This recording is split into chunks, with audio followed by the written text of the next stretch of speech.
And as an agricultural powerhouse, Pennsylvania is the perfect place to kick off the Eat Real Food Tour.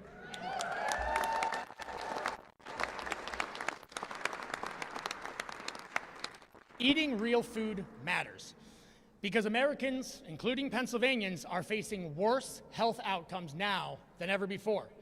In the 1970s and early 80s, obesity rates in the United States were around 15% for adults and around 5% for children. Today, however, obesity rates are closer to 40% for U.S. adults and about 20% for children and adolescents. Rates of type 2 diabetes diagnoses among U.S. youth have roughly doubled over the past 20 years, which is very concerning and pairs with the rise in obesity. Rates of non-alcoholic fatty liver disease increased by 50% over the last 30 years. Additionally, the U.S. has seen troubling increases in diet-related chronic illnesses over the years. Meanwhile, the cost of treating, managing these preventable chronic diseases in the U.S. is priced at $4 trillion annually and growing every year. We all know these costs are passed along, creating hardships and increased insurance rates for families all across the Commonwealth.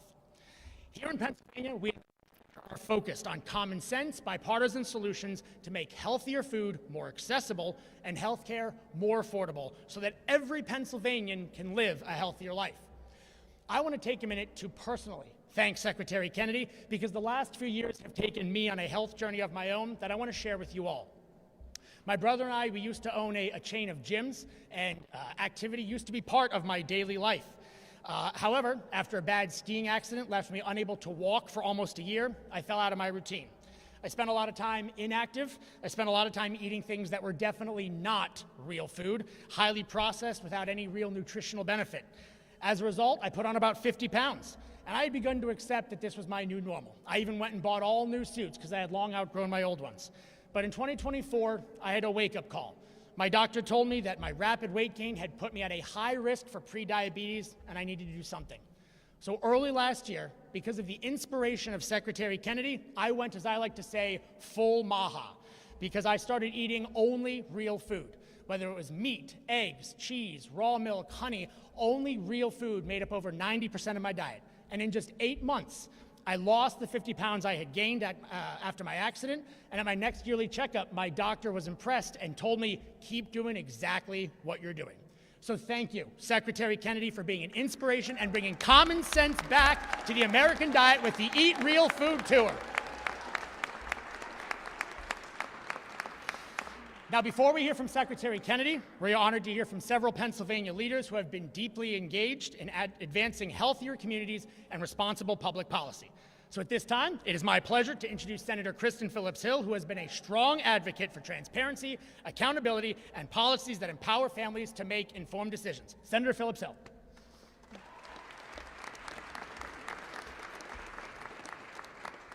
Well, thank you so much, Representative Rowe, and what a pleasure it is to host Secretary Kennedy today at our state capitol here in Harrisburg to encourage Pennsylvanians and Americans to eat real food.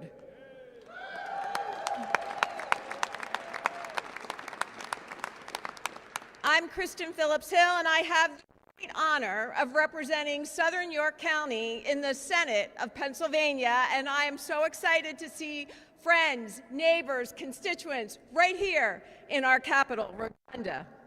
And I will tell you that Pennsylvania is so very fortunate to have a rich history in agriculture. Provides some of the very best food for our nation.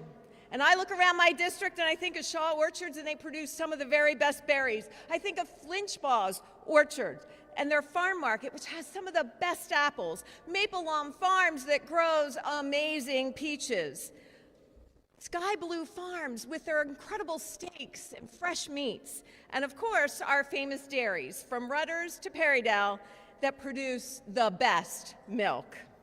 And speaking of milk, I need to give a huge shout out to our Senate Health and Human Services Committee Chair, Senator Michelle Brooks, for leading the fight to bring whole milk back into our schools again.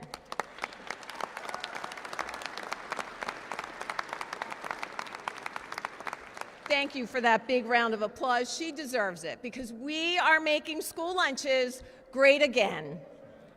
But we are at a challenging point as a Commonwealth. We recently endured a budget battle that none of us want to go through again.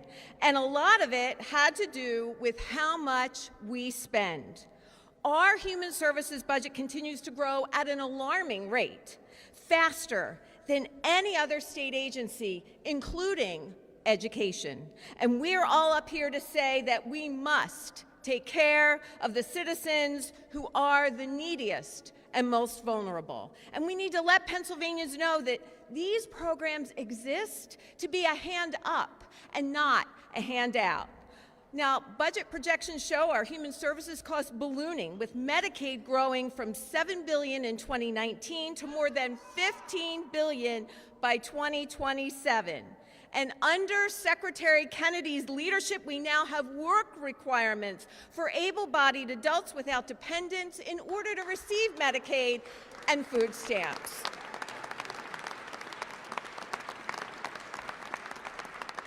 It's a novel concept. Healthy adults who do not have children are now required to work as part of their eligibility. And in Pennsylvania, because these individuals are now getting jobs, we are seeing for the first time a decline in the number of enrollees in these programs, including an 8% decline over the last 2 months.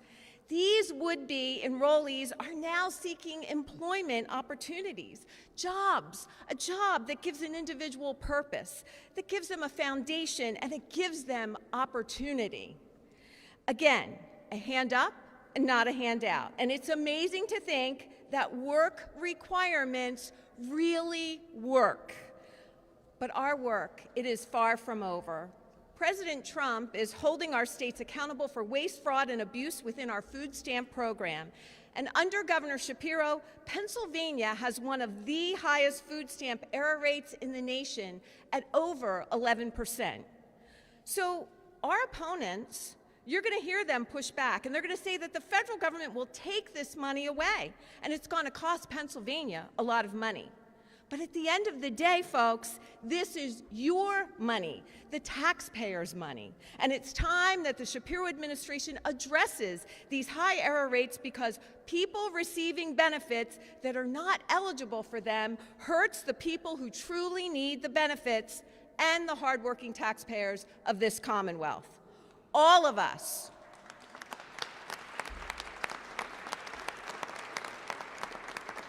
I want you to know that all of us will hold the governor and his administration accountable to ensure that this is corrected.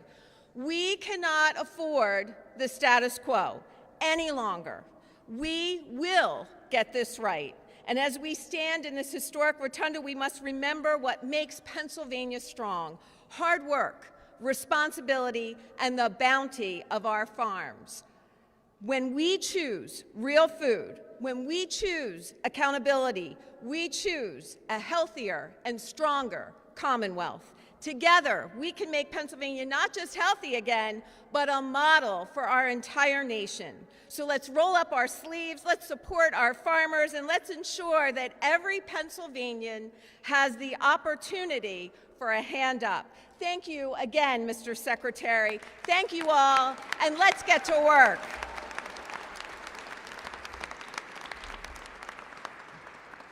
Thank you, Senator Phillips Hill. The goal of eating real food is simple: to just make Pennsylvanians healthier. But improving health also means improving the integrity of government benefit programs, ensuring that resources are targeted appropriately, reducing waste, reducing fraud, reducing abuse, and keeping those programs affordable and sustainable for both taxpayers and the individuals who rely on them. So now we will hear from Senator Judy Ward, a longtime leader on health-related issues, a registered nurse, and a tenacious watchdog over Pennsylvania's benefit programs. Senator Judy Ward.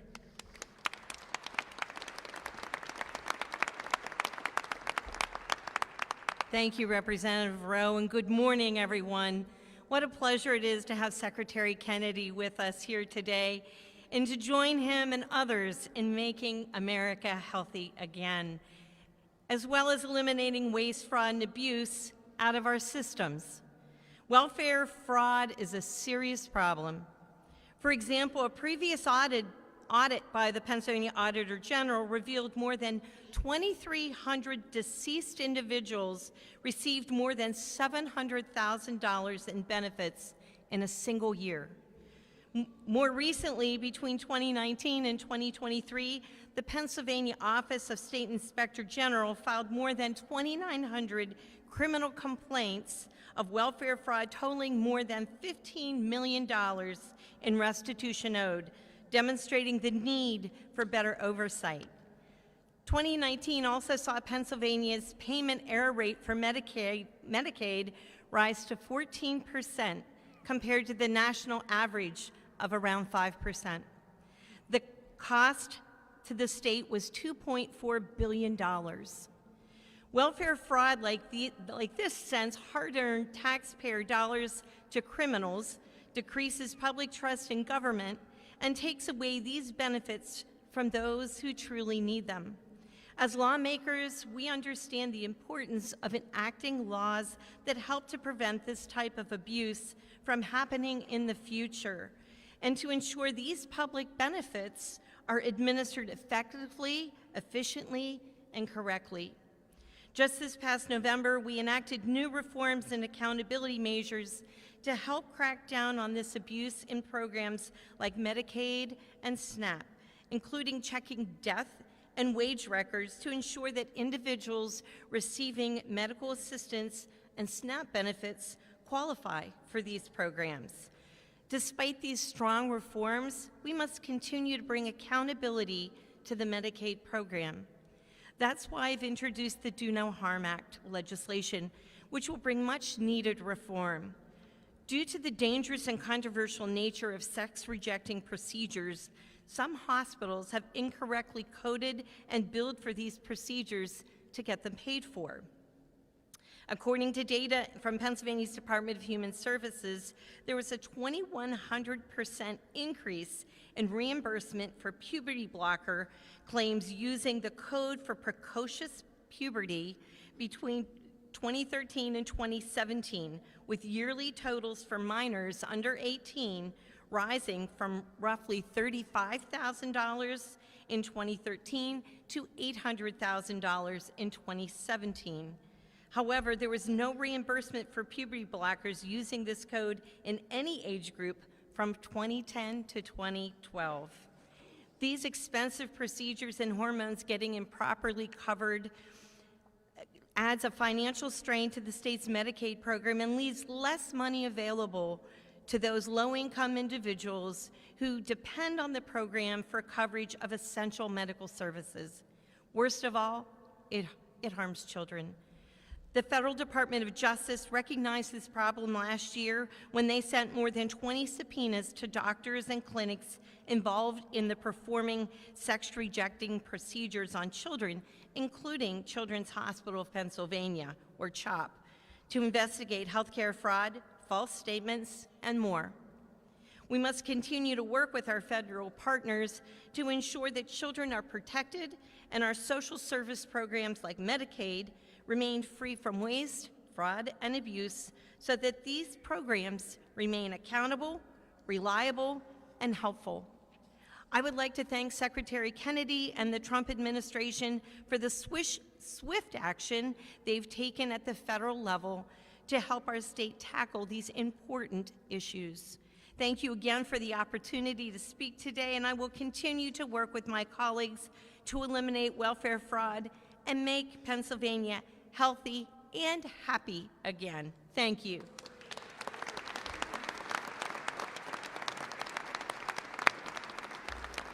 Thank you, Senator. As I referenced earlier, the effort to make Pennsylvania healthy again is actually a bipartisan one. Last March, Representative Natalie Mihalik introduced a Healthy PA package aimed at improving food safety and public health. Every single one of the bills in that package has at least one, if not multiple, co-primes from each party. Unfortunately, Representative Mihalik could not be here today because she's actually on her way to Washington, D.C. right now to advocate for exactly what we are talking about here today.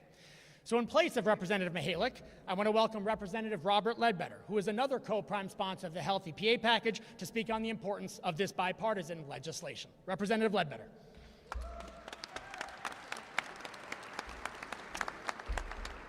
Thank you, Mr. Chairman. And as we look to just last week with the conclusion of the 110th Pennsylvania Farm Show, thank you, Secretary Kennedy, for coming back to Pennsylvania here today. Thank you so much. My name is Robert Ledbetter, and I am proud to represent the people of the 109th District, consisting of all of beautiful Columbia County. When Representative Mihalik first approached me about joining her and our colleagues as a co-prime sponsor of the Healthy PA bill package, several things immediately came to mind. First, as a father, I thought of my children and the role that food plays in their development every single day. The role that it plays in their ability to learn and their long-term health into the future.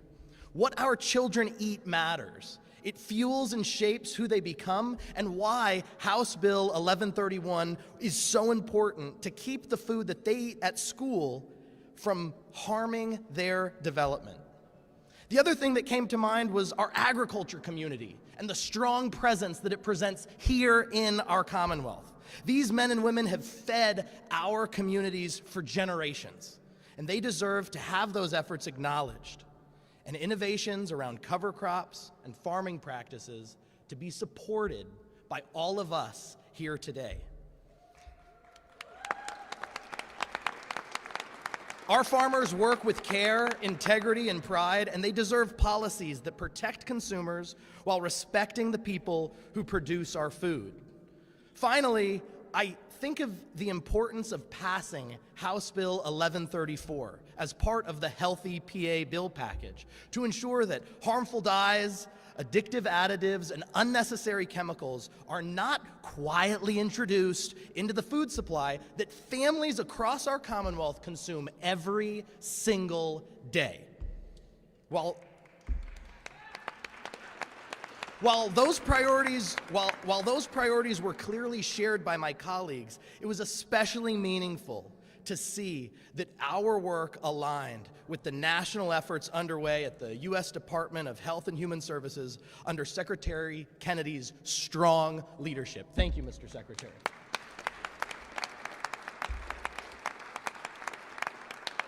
As Chairman Rowe alluded, this is a bipartisan issue. This is a public health issue, and it is a parental issue. Considering the full picture, the decision to advocate for these priorities was an easy step for me and my colleagues to make.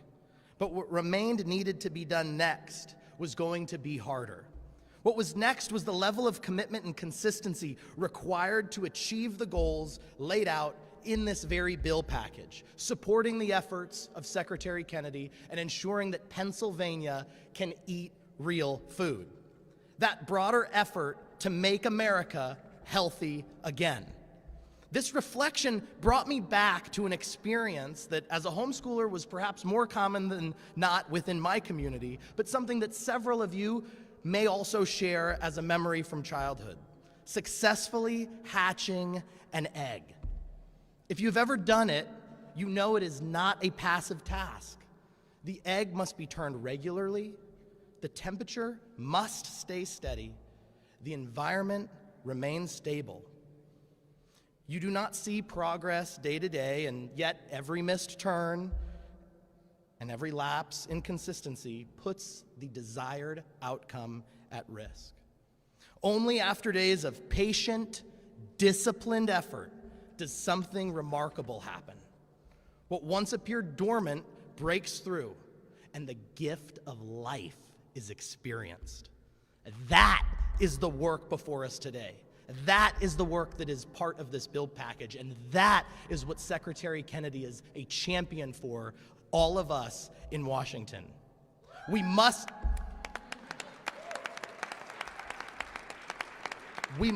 keep at this task every single day. We must keep doing the work, even when the results are not immediately visible. And we must stay consistent despite the headwinds that may come, knowing that the process itself is what makes the outcome possible.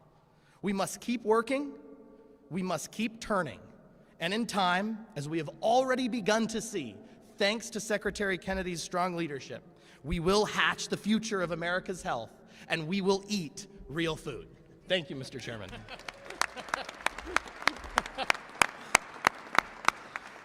Thank you, Representative.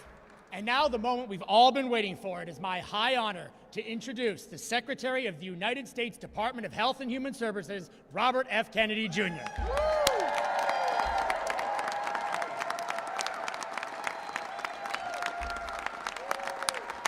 Thank you. Thank you.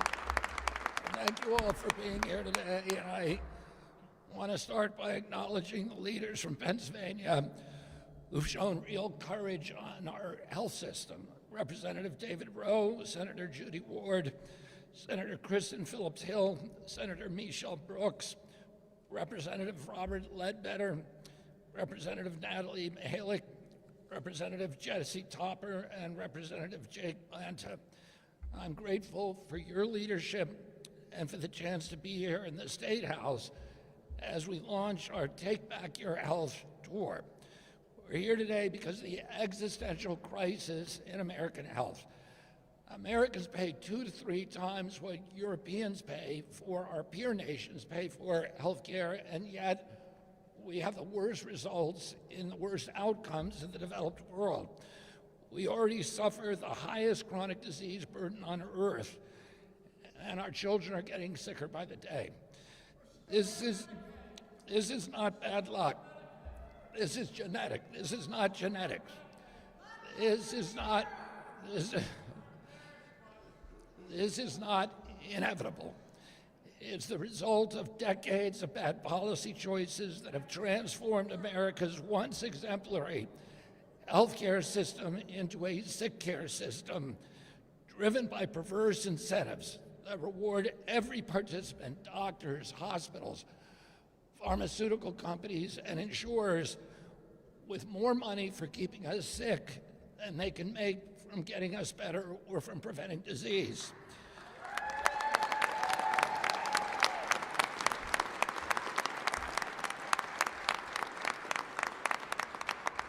The financial costs of this system are ruinous. Today, nearly 90% of healthcare spending goes to treating chronic disease, most of which are diet preventable or diet induced. More than 40% of every taxpayer dollar collected now goes to largely preventable diet-induced diseases. More than 70% of adults are overweight or obese, and a third of teens have diabetes. When I was a kid and my uncle was president, juvenile diabetes was practically unknown. A typical pediatrician would see a single case of juvenile diabetes over a 40 or 50-year career. Today, 38% of American teens are diabetic or pre-diabetic. 1 out of every 3 children who walks through his office door is diabetic or pre-diabetic. And this is also a national security issue.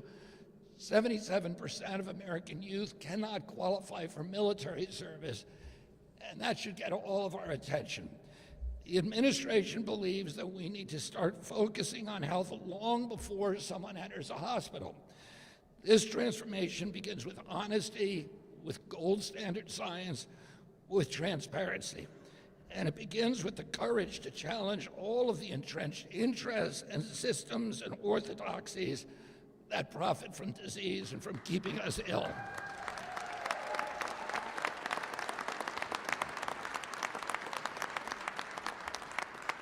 President Trump is alarmed that we're hollowing out the American middle class and America's global leadership with both the disastrous costs of our healthcare system and its cataclysmic outcomes. Pharmaceutical and insurance companies are raking in profits while American families struggle to pay medical bills and children face demoralizing and expensive futures, struggling with crippling chronic diseases. A healthy child has 1,000 dreams. A sick child only has 1.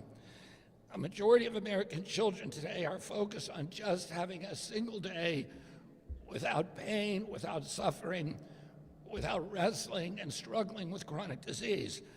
President Trump wants to end the chronic disease epidemic and restore the American dream to the next generation of kids. In this cause, he is dismantling the old system and erecting a new one built on common sense, technological efficiency, prevention, and affordability.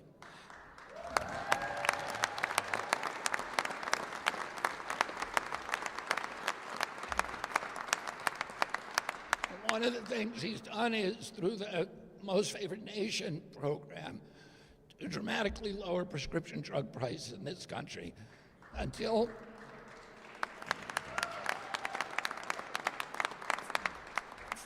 for 30 years in this country, we've been paying the highest drug costs in the world. We developed the drugs here.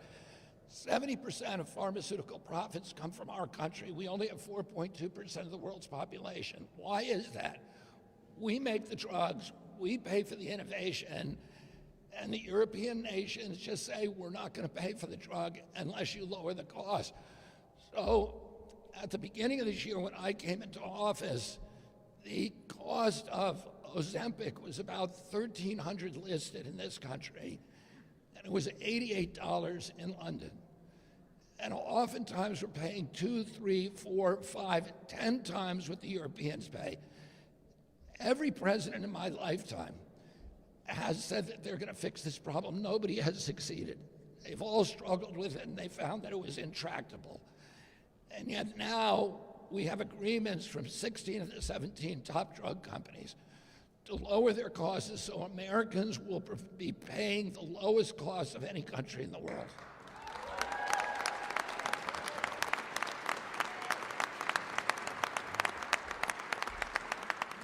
And that happened because of President Trump's leadership, him calling me once a day for months on end saying, you got to get this done, calling Dr. Oz at midnight or 2 o'clock in the morning and saying, where are we? And then his adept use of tariffs.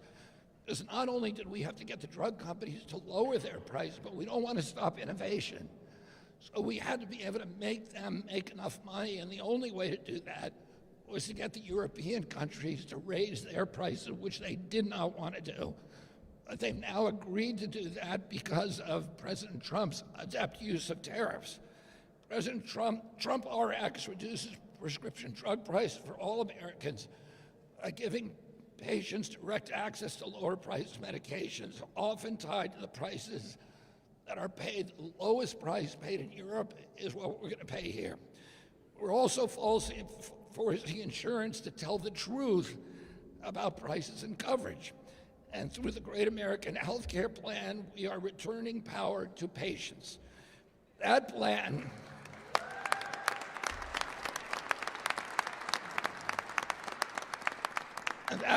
puts money into the hands of Americans so that they can choose their own insurance. It requires insurers to post their rates and coverage in plain English, and it requires any provider or insurer taking Medicaid or Medicare to disclose prices clearly and publicly. When people know the prices and control their own dollars, the marketplace itself drives efficiencies, lower costs, and better health care. During the transition, Cheryl and I were staying with Dr. Oz, and one day we got a visitor, the former Prime Minister Rudd of Australia. After he served as Prime Minister, he was appointed to lead at the chair of commission to lower health care costs in Australia, which were astronomical, and to raise the quality of care. And he said the thing that he was immensely successful, and the one thing that made the greatest change was transparency, was that people before they received the treatment would know what the price was, and that they were able to see their own health care records immediately on their cell phones so they can make good choices about their own health. And we've now accomplished both of those things so that we have agreements now with the 400 biggest tech companies to stop information blocking so that every American will be able to get their health care records on their cell phones. We're forcing insurance companies and hospitals to post their prices in advance. President Trump means to transform every American into the CEO of their own health.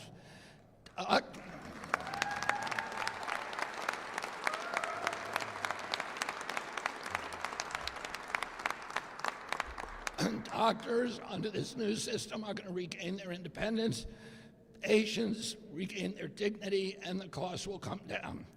But let me be clear, we're never going to fix this country's healthcare system by changes in the ICD codes.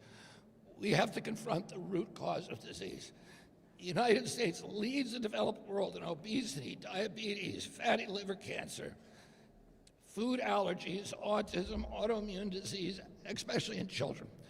When I was a boy, America had the healthiest children in the world. Today, we have the sickest.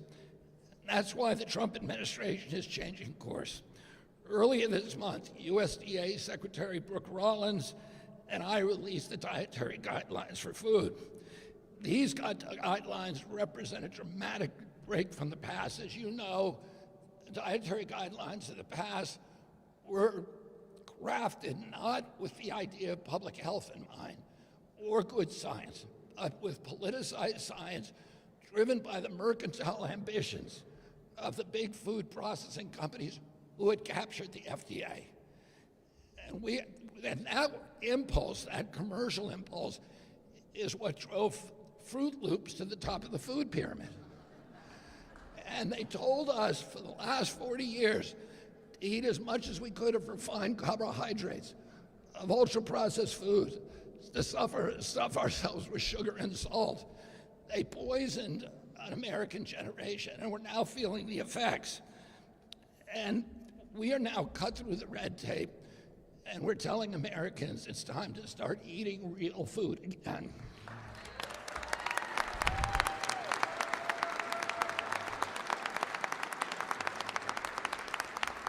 And these guidelines tell us what we ought to know. You ought to eat a lot of protein. You ought to eat dairy.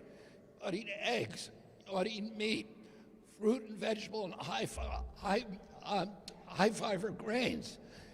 And these guidelines are going to drive the dramatic changes in dietary culture in this country. How are they going to do that?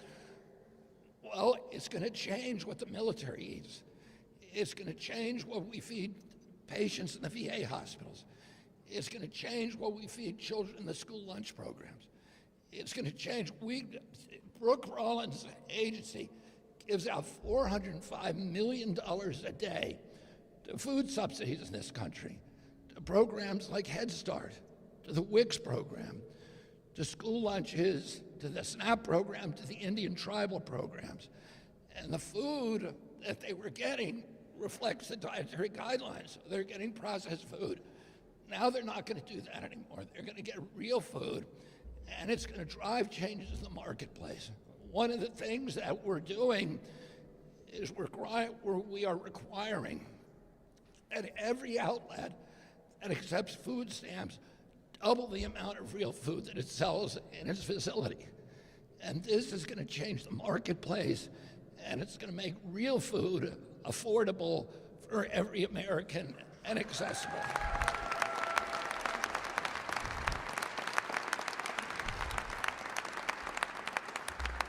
And the guidelines also support American farmers and ranchers, the people who produce the real food, and have been pushed aside by the consolidations and corporate capture. At HHS, we are making safe, reliable, and nutritious infant formula available to American mothers. Right now, we're doing the most comprehensive studies ever done on contaminants in our infant formulas, things like cadmium and mercury and lead and PFA acids. Those studies will be out in April, and we will be able to see all of the different contaminants that are in the formula. We also are revising the recommendations for nutrients. Right now, there are 30 required nutrients. That list is 30 years old, and it's not based on good science.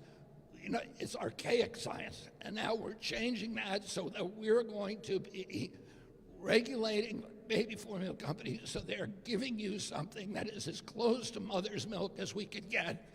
That provide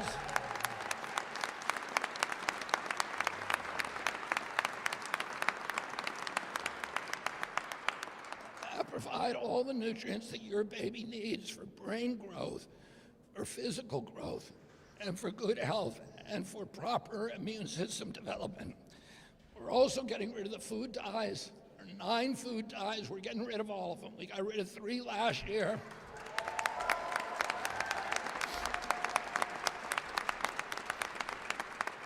We're getting rid of another 6 this year. The last 6, all 9 of them are going to be going to petroleum-based synthetic food dyes. And we've already fast-tracked the approval by FDA of 4 vegetable dyes, which are going to replace those. So we're working with the industry to make sure they can make that transition. We're reforming school meal programs, and we're using technology and AI to identify fraud, waste, and abuse, and to cut red tape so that real cures and get to real people faster. The FDA is on track to approve a record number of breakthrough treatments. We are restoring gold standard science at NIH and directing research toward the root cause of disease. And we're confronting the over-medicalization of our children, and also we're confronting the issue of screen time. We're working across the country to reduce screen time by children, which is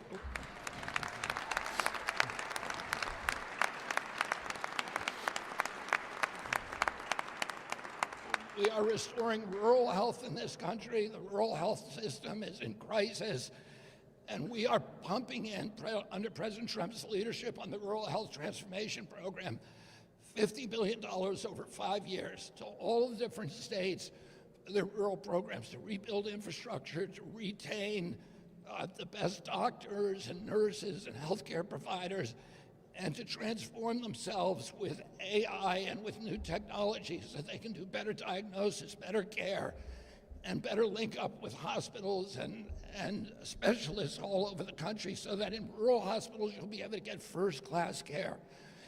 The amount of money is astonishing.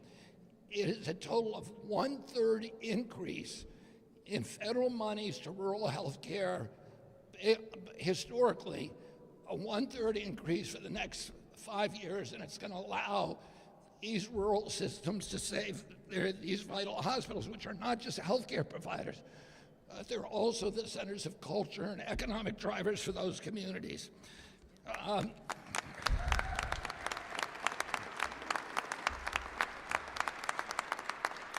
I want to recognize Pennsylvania for doing your part. This state passed the Whole Milk Healthy Kids Act of 2025, putting nutrition back into school lunches, and you passed the Healthier Choices for SNAP, helping families access food that nourishes rather than harms. Those laws show what leadership looks like. This Take Back Your Health tour is about telling the truth and recognizing the extraordinary leadership of legislatures who are driving MAHA agenda state by state. And it's all about accountability, and it's about putting families, especially children, back at the center of American health care.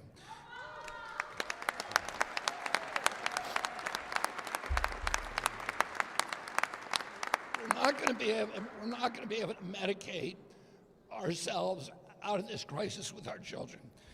We can't subsidize sickness forever.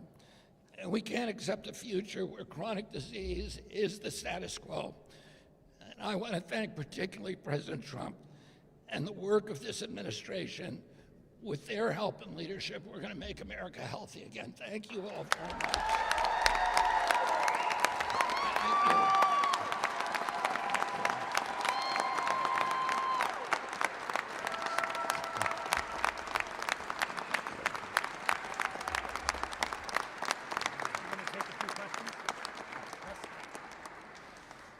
Well, thank you very much, Secretary Kennedy. Thank you, all of you, for being here today. Thank you to the members and Treasurer Garrity for attending. We are going to take a few questions from the press at this time.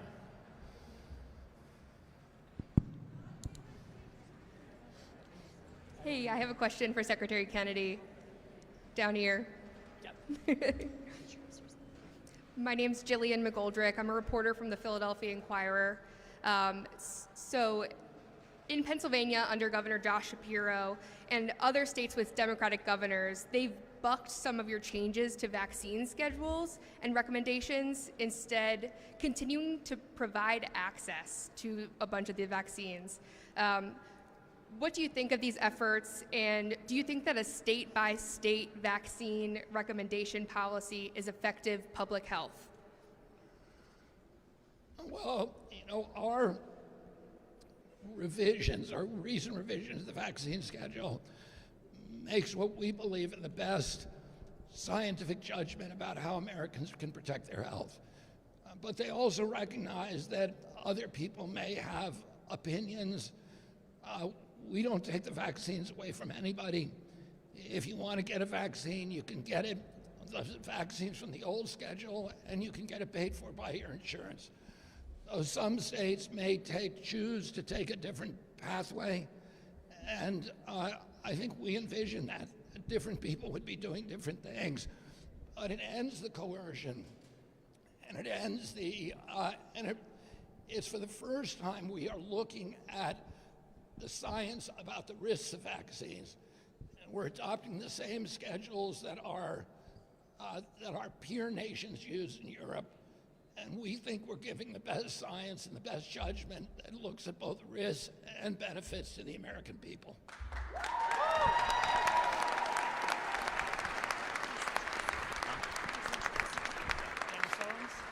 Hello, Secretary. Thanks for being here. My name is Dennis Owens with the local ABC TV station. Agriculture is big business in Pennsylvania, as you know. I suspect that's probably why you're here to announce the Real Food Tour in Pennsylvania. But so is pharmaceuticals. The top pharmaceutical companies in the country are based here in Pennsylvania. What is your message to them? The pharmaceutical companies. I mean, we want the pharmaceutical companies to prosper. We are the center for innovation in the world. We are asking the pharmaceutical companies to reshore their production here. They are doing that. They're now spending tens of billions of dollars. I think Eli Lilly is building 6 new plants, including a major API plant, which develops the precursors for a lot of national security interest pharmaceuticals in our country. Novo Nordisk is building 4 plants in North Carolina. And we're working with the pharmaceutical companies. We made them lower prices. We are making them do good science on vaccines and other, on everything that has to go through FDA. We don't want American pharmaceutical companies to lose their innovative edge. And that was one of the assignments that President Trump gave me. He said, I want them to reshore, I want them to continue to innovate, and I want them to dramatically lower prices. We were able to do that in a way that the pharmaceutical industry actually profited enormously. And we gave them that certainty. The stock price of those companies have gone up by over $1 trillion. We're not trying to hurt the pharmaceutical industry. We're trying to help them, but we're trying to put the American people first.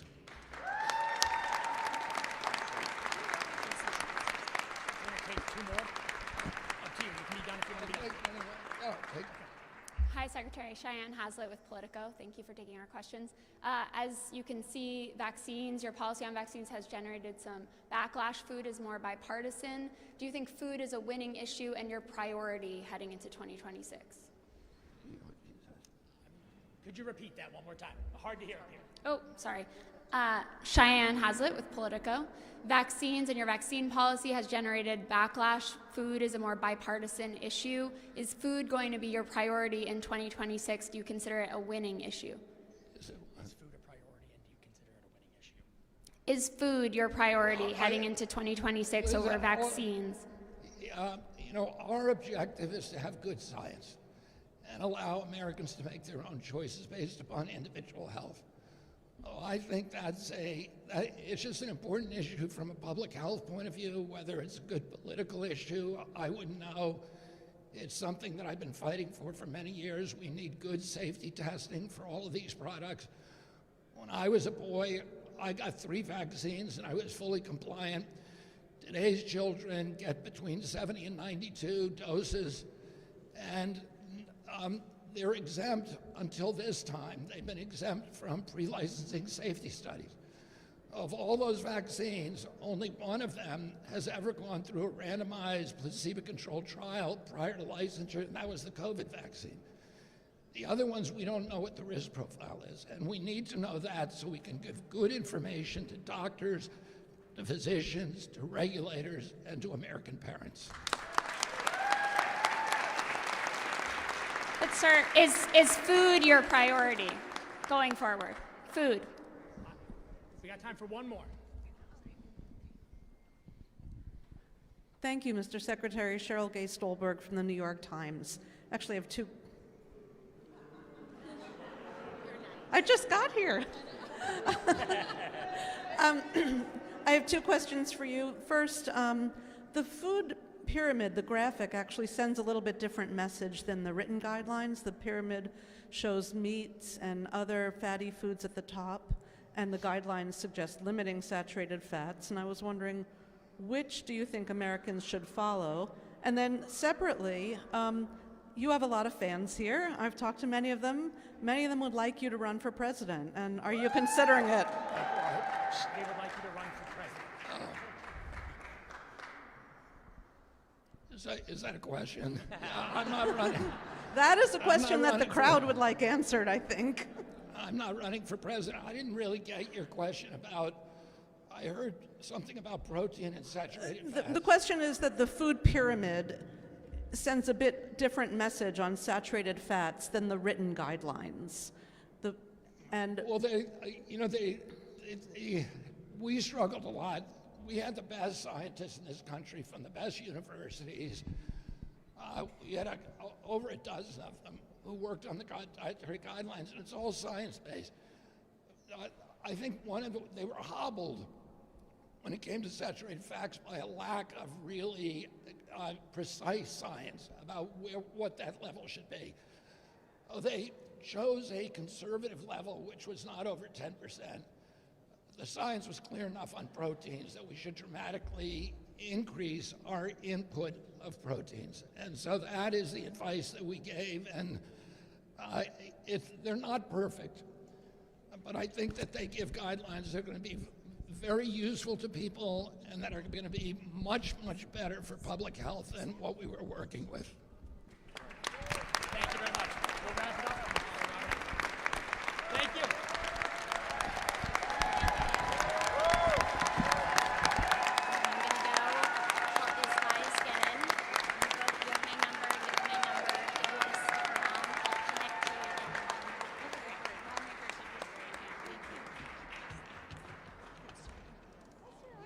I'm used to it. Cheryl, you should cover my son. I'm John Barry.